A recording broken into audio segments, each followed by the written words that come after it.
Hi,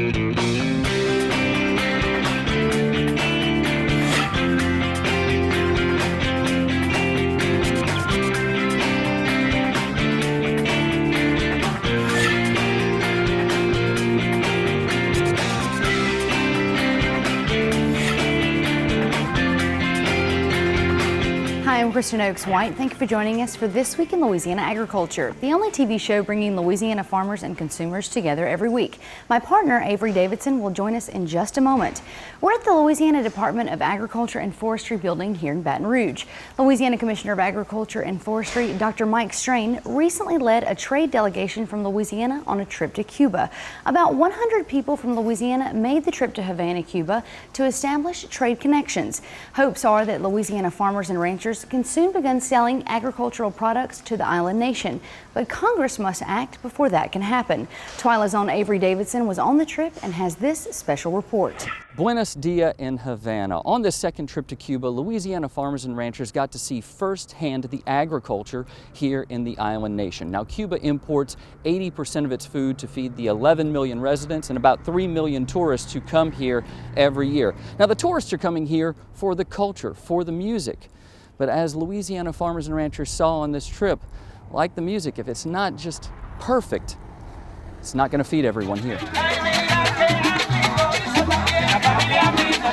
A good band plays to its audience. And when the music is good, there are smiles and laughter. This farmer's market in Havana is like a music hall. The sweet potatoes and rice are the instruments. The farmers are the musicians.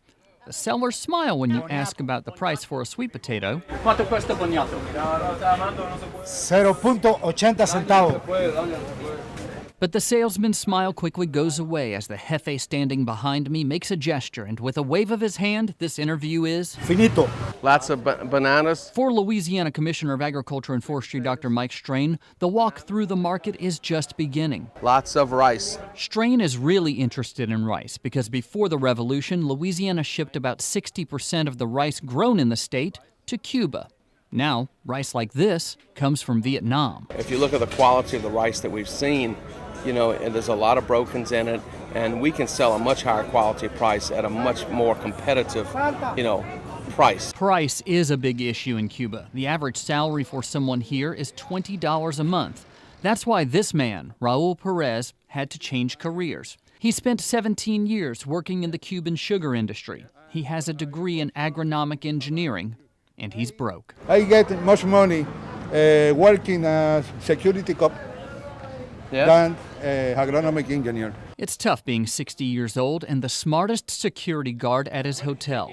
But Perez is quite astute when it comes to agriculture, and he does not hide his thoughts on what would happen if the U.S. would begin trade with Cuba. I think if you could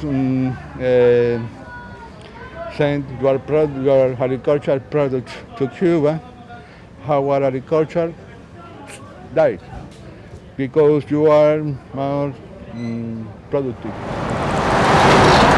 A drive outside of Havana shows where Cuba can be productive. Sugarcane farmers Mike Melanson, Greg Gravois, and Jim Harper take a closer look at this sugarcane field.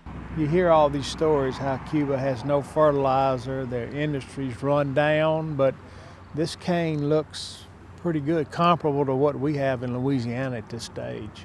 Comparable is one thing, but with few sugar mills operational, a lack of trucks and roads, is it competitive? No one knows what will happen in the future. No one knows what it'll be 10 years from now. But at this point, I don't think Cuba will be a competitor for the U.S. sugar industry. This stalk is a gone pecan. Gravois finds a problem in the cane, a fungal disease called smut. The winter usually kills the spores that produce the smut. Back home in Louisiana, it's called black sooty mold. And I bet over here with the lack of a winter, they probably have a lot more problem with it than we do. Volcanic rock. Nice fence. Cattleman Marty Wooldridge says that lack of winter presents challenges when raising cattle, which is why these zebu cattle fit in perfectly. Being here on this island, this tropical Caribbean climate, they're looking for heat tolerance, so these lighter colors and what we consider our Brahman type cattle are the cattle that are going to be able to handle the heat here. Even with the right kind of cattle, Wooldridge sees room for improvement. It looks to me like they've just got a wealth of forage.